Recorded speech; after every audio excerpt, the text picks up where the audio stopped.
سج گئی دوستو بزم نوری، ہم دلوں کو سجائے ہوئے ہیں۔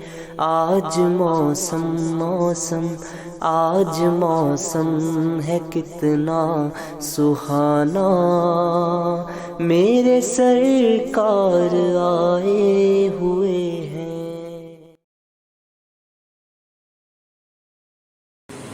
السلام علیکم ورحمۃ اللہ وبرکاتہ۔ الحمد للہ الذی ہدانا سواء الطریق وجعل لنا التوفیق خیر رفیق، والصلاة والسلام علی من ارسلہ ھدی وبالاہتداء حقیق ونورا به الابتداء یلیق، وعلی آلہ واصحابہ الذین سعدوا فی مناہج الصدق بالتصدیق وسعدوا فی معرج الحق بالتحقیق، اما بعد فاعوذ باللہ من الشیطان الرجیم، بسم اللہ الرحمن الرحیم، وما رمیت اذ رمیت ولکن اللہ رمی، صدق اللہ العظیم وبلغنا رسولہ النبی الکریم۔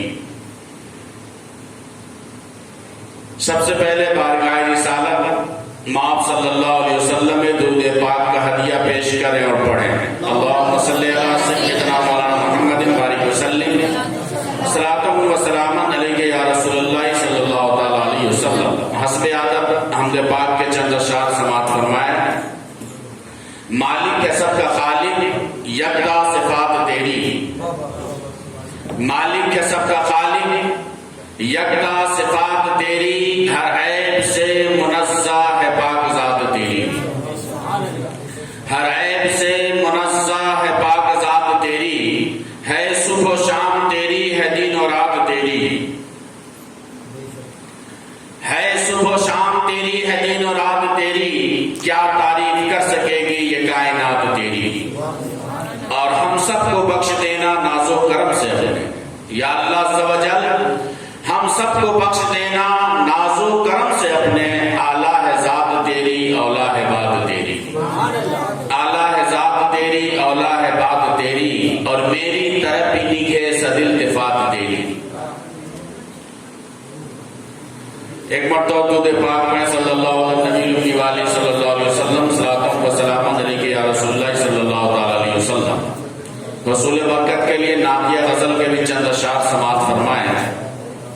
بڑے لطیف ہیں نازک سے گھر میں رہتے ہیں، بڑے لطیف ہیں نازک سے گھر میں رہتے ہیں، میرے حضور میری چشم تر میں رہتے ہیں، میرے حضور میری چشم تر میں رہتے ہیں، میرے دل میں میرے جگر میں رہتے ہیں، بلکہ یوں کہیے سب کے دل میں سب کے جگر میں رہتے ہیں، سب کے دل میں سب کے جگر میں رہتے ہیں، یہ انہی کا گھر ہے وہ اپنے گھر میں رہتے ہیں، یہ انہی کا گھر ہے وہ اپنے گھر میں رہتے ہیں، اور مقام ان کا نعرش بری نہ فرش زمین۔ چونکہ یہ شعر ایک مسئلے کی طرف اشارہ کرتا ہے، وہ مسئلہ یہ ہے کہ جب آپ گھر میں داخل ہوں، چاہے بیوی ہو یا بچے ہوں یا ماں ہو یا باپ ہو، کوئی بھی ہو، تو جب آپ گھر میں داخل ہو تو کہیں السلام علیکم۔ کیا کہیں گے؟ السلام علیکم۔ یہ نہیں کہ بیوی بچے ہیں تو آپ سلام نہ کریں۔ فقہی مسئلہ یہی ہے کہ آپ جب گھر میں جائیں تو کہیں السلام علیکم۔ بیوی ہے تو بیوی جواب دیں گی، بچے ہیں تو بچے جواب دیں گے، لیکن گھر میں کوئی نہیں ہے، گھر میں تالا بند ہے، اور آپ ہی نے اس گھر کو اپنی چابی سے کھولا، اب آپ کس کو سلام کریں گے؟ تو فقہا فرماتے ہیں کہ ایسے گھر میں آپ اپنے نبی کو سلام بھیجیں، کیا کہیں گے؟ السلام علیک ایھا النبی، نبی آپ کے سلام کا جواب دیں گے۔ اسی کو حضور شیخ الاسلام نے اپنی نعتیہ غزل میں اس طرح اس کو پرویا ہے کہ مقام ان کا نعرش بری نہ فرش زمین، مقام ان کا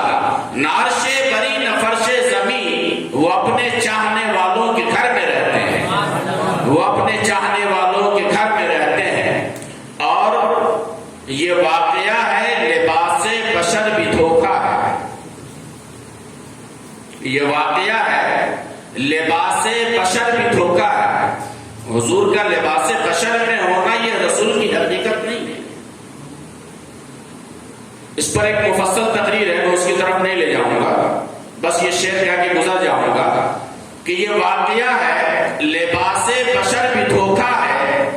یہ واقعہ ہے لباس بشر بھی دھوکہ ہے. یہ معجزہ ہے لباس بشر میں رہتے ہیں. یہ معجزہ ہے لباس بشر میں رہتے ہیں. ایک مرتبہ درود پاک پڑھیں، اللہم صلی علی سیدنا مولانا محمد بارک وسلم صلاۃ و سلام علیک یا رسول اللہ صلی اللہ تعالی علیہ وسلم. میں نے 9ویں پارے کی سورہ انفال کی ایک مختصر آیت کی تلاوت کا شرف حاصل کیا. وہ آیت ہے وَمَا رَمَيْتَ إِذْ رَمَيْتَ وَلَكِنَّ اللَّهَ رَمَى.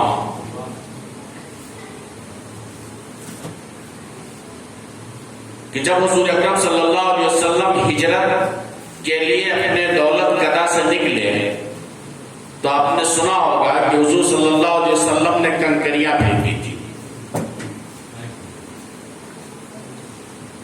جب وہ کنکریاں پھینکی گئی تو وہاں پر جتنے بھی تھے سب اندھے ہو گئے. اسی کو اللہ تبارک و تعالی نے اپنی قرآن مجید فرقان حمید میں یوں ارشاد فرمایا کہ وَمَا رَمَيْتَ إِذْ رَمَيْتَ وَلَكِنَّ اللَّهَ رَمَى. اے محبوب، وہ کنکری جو آپ نے پھینکی وہ آپ نے نہیں پھینکی. اے محبوب، وہ کنکری جو آپ نے پھینکی وہ آپ نے نہیں پھینکی. حالانکہ رسول پھینک رہے ہیں. حضور اکرم صلی اللہ علیہ وسلم کنکری بارے مکہ کے اوپر پھینکا، لیکن قرآن کہہ رہا ہے وَمَا رَمَيْتَ إِذْ رَمَيْتَ. اے محبوب، وہ کنکری جو آپ نے پھینکی وہ آپ نے نہیں پھینکی، بلکہ وہ کنکری آپ کے خدا نے پھینکی. پھینک مصطفیٰ رہے ہیں اور خدا کہہ رہا ہے کہ اے محبوب وہ آپ نے نہیں پھینکی، وہ تو میں نے پھینکی.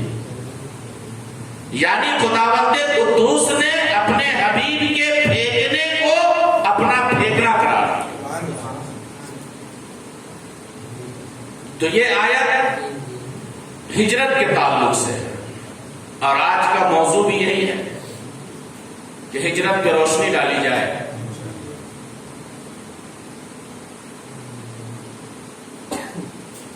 جب کفار مکہ کا ظلم و تشدد حد سے زیادہ بڑھ چکا تھا،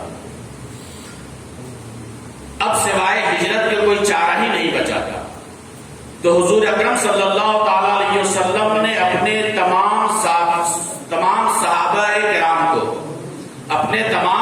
صحابہ کرام کو حکم فرما دیا تھا کہ آپ لوگ یہاں سے ہجرت کر جائیں. اور تمام صحابہ کرام، جتنے بھی صحابہ کرام ایمان حضور اکرم صلی اللہ علیہ وسلم پہ لا چکے تھے، جو صحابہ رسول تھے، وہ تمام کے تمام مکہ مکرمہ سے مدینہ منورہ ہجرت کر چکے تھے، سوائے حضرت ابو بکر صدیق اور حضرت علی کے. یہ 2 صحابی رسول بچ گئے تھے. باقی تمام صحابی کو حضور صلی اللہ علیہ وسلم نے ہجرت کا حکم فرما دیا گیا، مگر ابھی ہجرت کی کوئی آیت نازل نہیں ہوئی یا خداوند قدوس کی طرف سے کوئی اشارہ نہیں ملا تھا کہ اے محبوب آپ ہجرت کریں. اس لیے حضور اکرم صلی اللہ علیہ وسلم نے ہجرت نہیں فرمائی اور اپنے ساتھ آپ نے حضرت ابوبکر صدیق اور حضرت علی کو روک لیا. باقی تمام صحابہ کرام کو حکم دیا کہ آپ تمام ہجرت کر جائیں مدینہ منورہ کی طرف.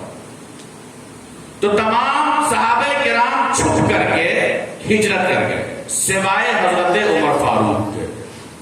جب حضرت عمر فاروق کی ہجرت کی باری آئی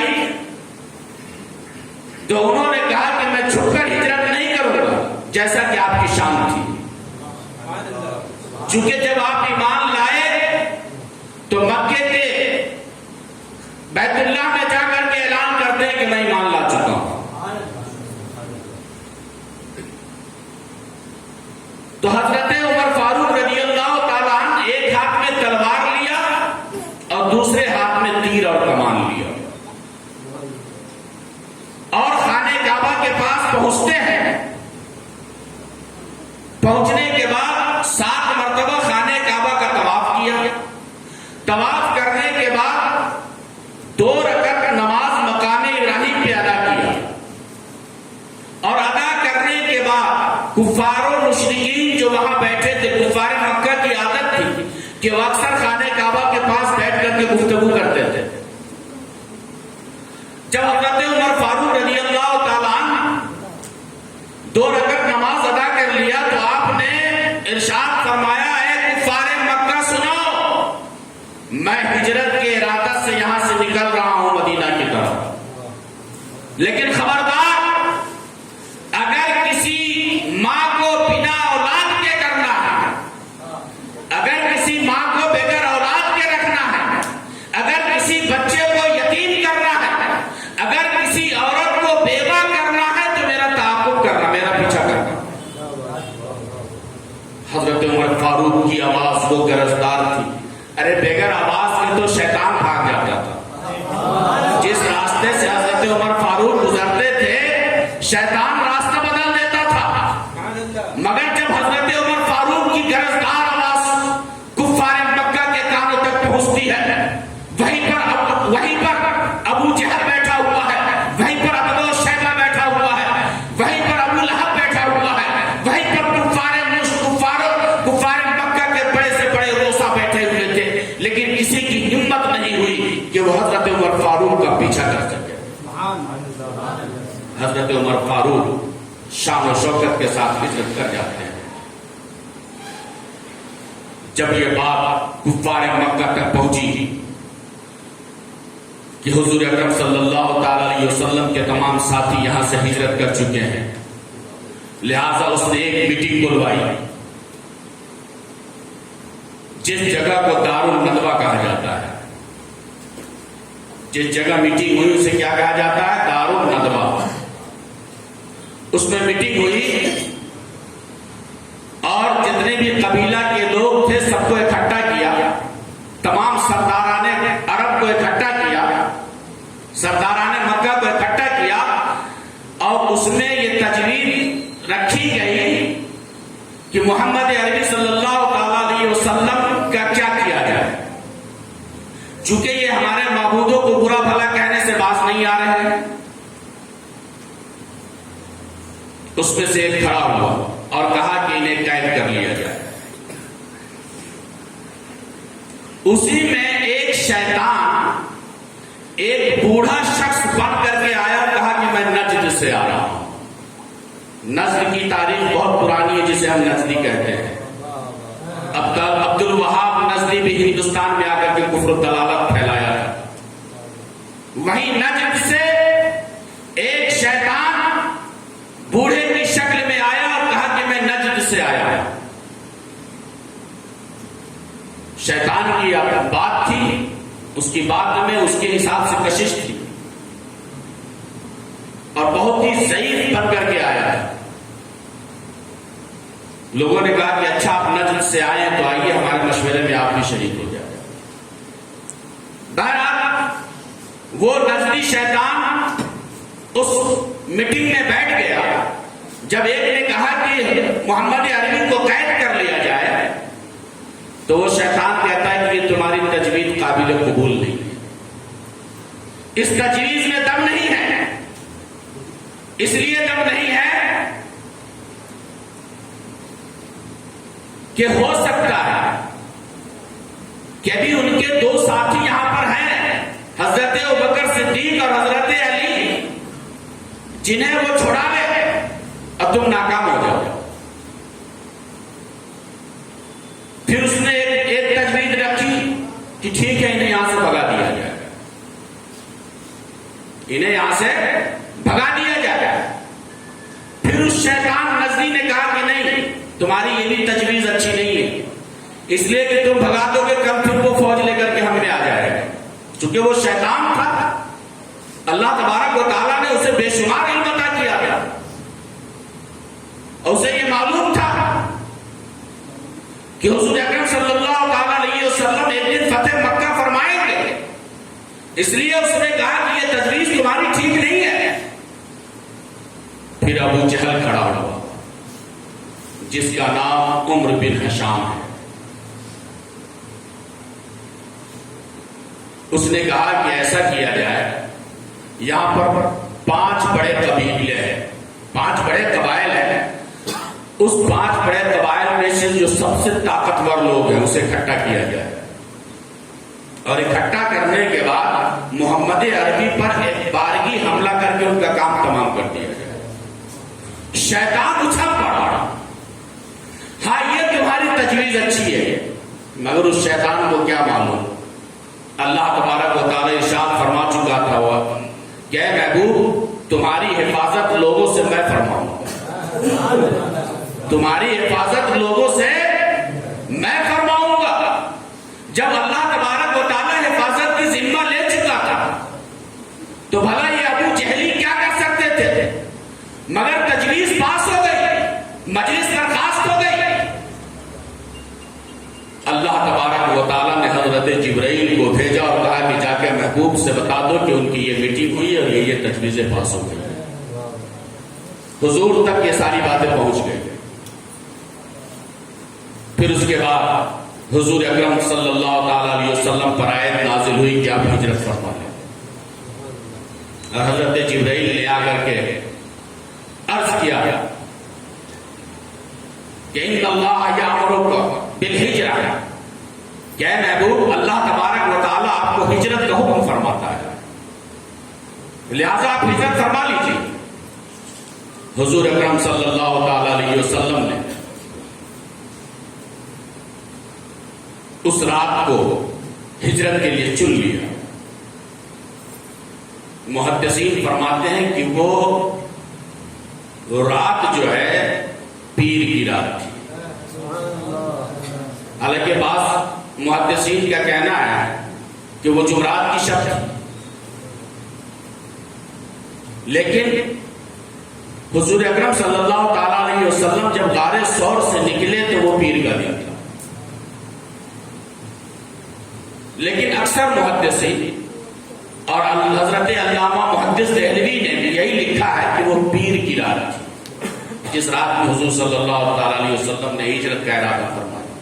بہرحال میں اپنی گفتگو کو تیزی سے آگے بڑھا کر کے رخصت ہو جاؤں گا، چونکہ اس میں واقعات بہت ہیں، میں پورے اس پر روشنی ڈالوں گا نہیں، چونکہ میرے بعد ایک اور مقرر ہے.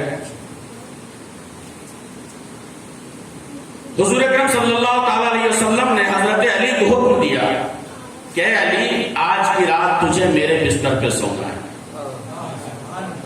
حضرت علی کی قسمت دیکھی اور حضرت ابوبکر صدیق رضی اللہ تعالیٰ عنہ کو حکم دیا کہ آپ تیاری کر لیں.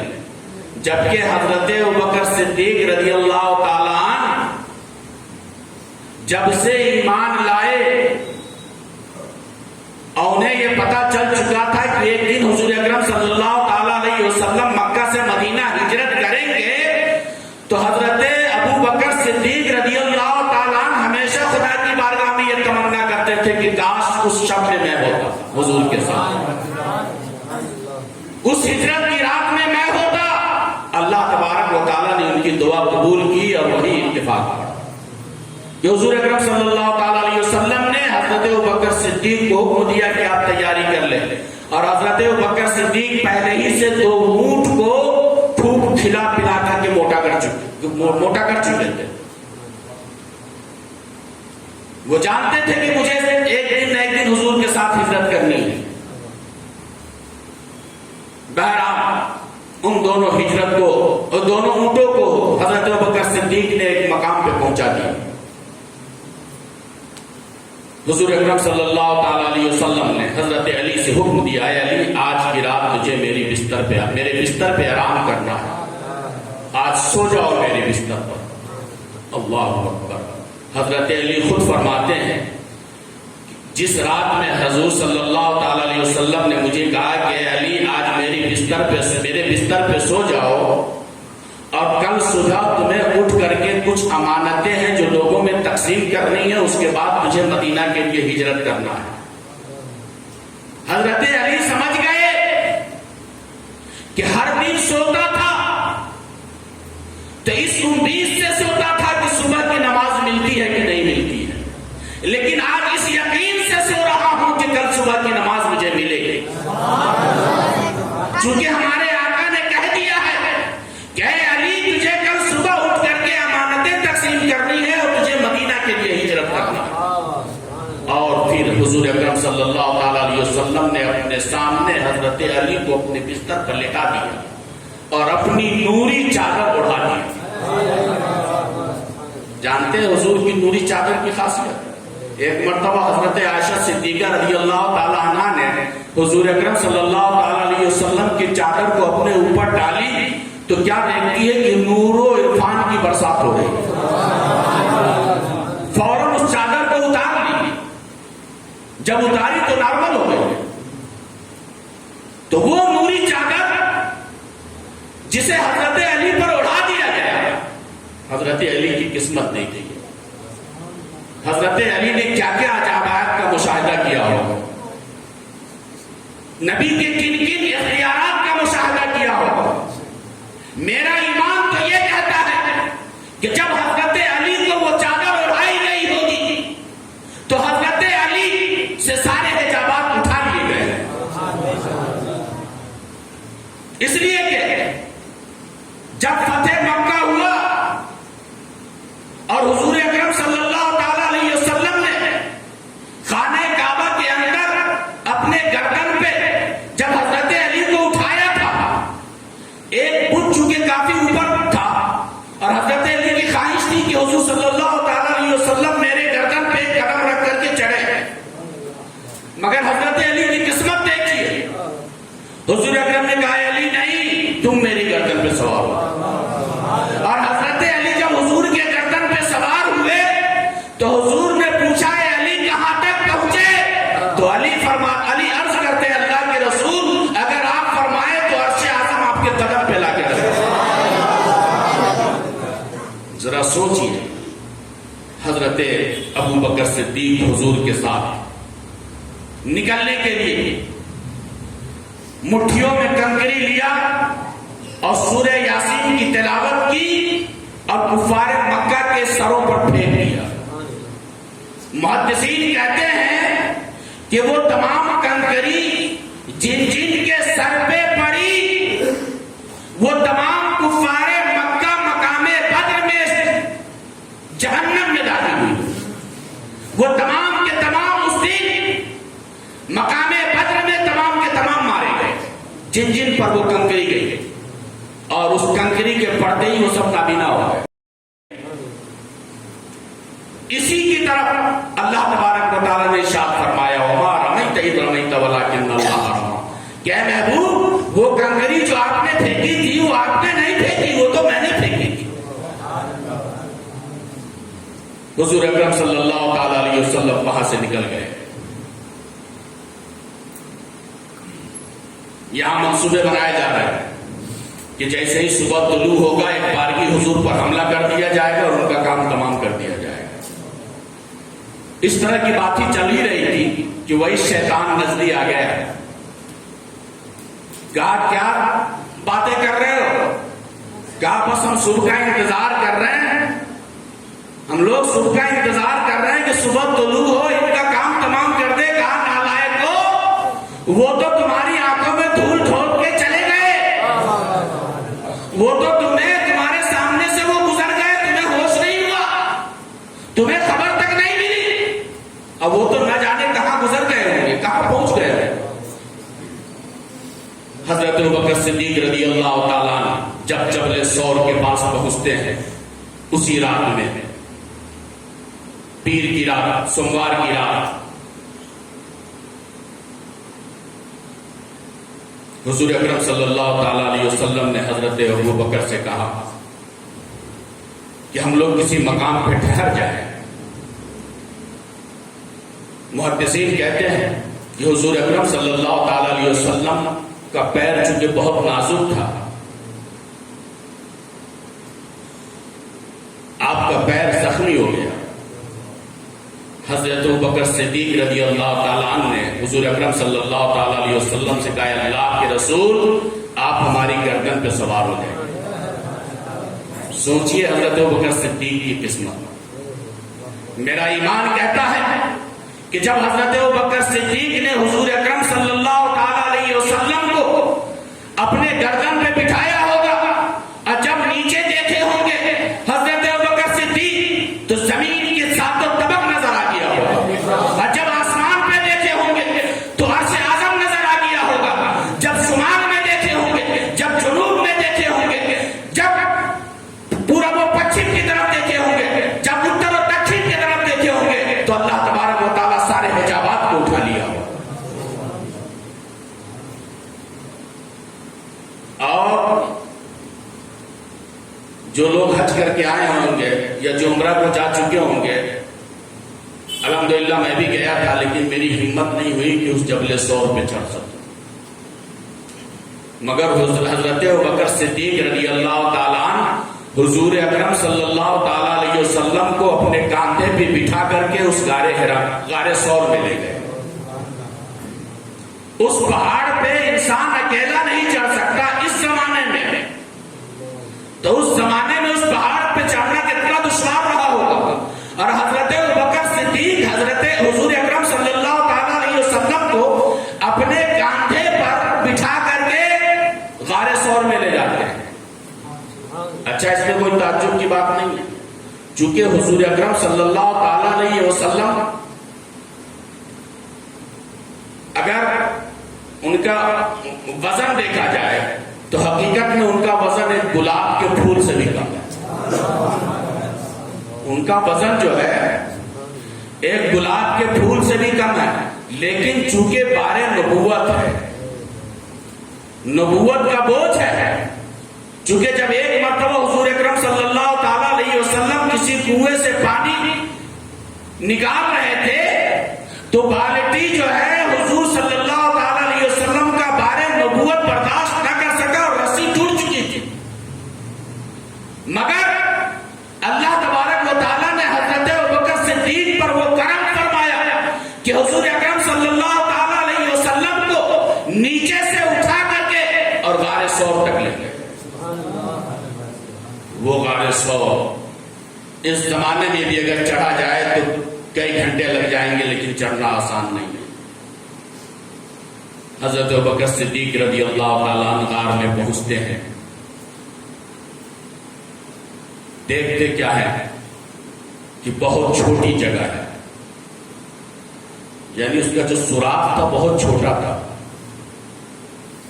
بعض محدثین کہتے ہیں کہ حضرت جبرائیل نے پر مارا تو اس کا سوراخ جو ہے بڑا ہو گیا۔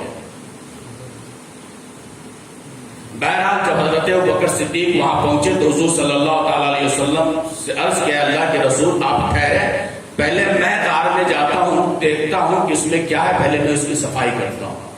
حضرت ابوبکر صدیق رضی اللہ تعالیٰ عنہ غار میں داخل ہوئے، داخل ہونے کے بعد غار کی صفائی کیا اور اس میں بہت سارے سوراخ تھے۔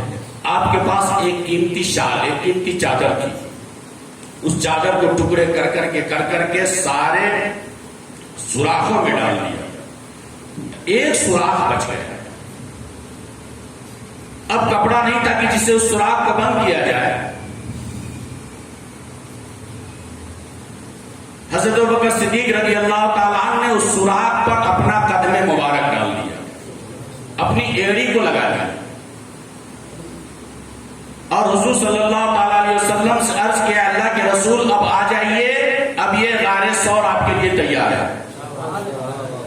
حضور اکرم صلی اللہ تعالیٰ علیہ وسلم اس غار ثور میں داخل ہوئے، اور داخل ہونے کے بعد حضرت ابوبکر صدیق رضی اللہ تعالیٰ عنہ کے زانوے مبارک پر سر رکھ کر کے آرام فرمانے لگے۔ قسمت دیکھی حضرت ابوبکر صدیق کی۔ ہمیں تو خواب میں حضور کا دیدار ہو جائے تو اپنی قسمت میں ہم ناز کرتے ہیں۔ حضرت ابوبکر صدیق کی ذات دیکھیے کہ آپ کے زانوں پر حضور صلی اللہ تعالی علیہ وسلم اپنا سر اقدس رکھ کر کے آرام فرما رہے ہیں۔ باہر اچانک ایک آواز آتی ہے، حضرت ابوبکر صدیق کو شک ہو گیا کہ لگتا ہے کوئی آ گیا۔ حضرت ابوبکر صدیق عرض کرتے ہیں، اللہ کے رسول ایسا لگتا ہے کہ کوئی آ گیا۔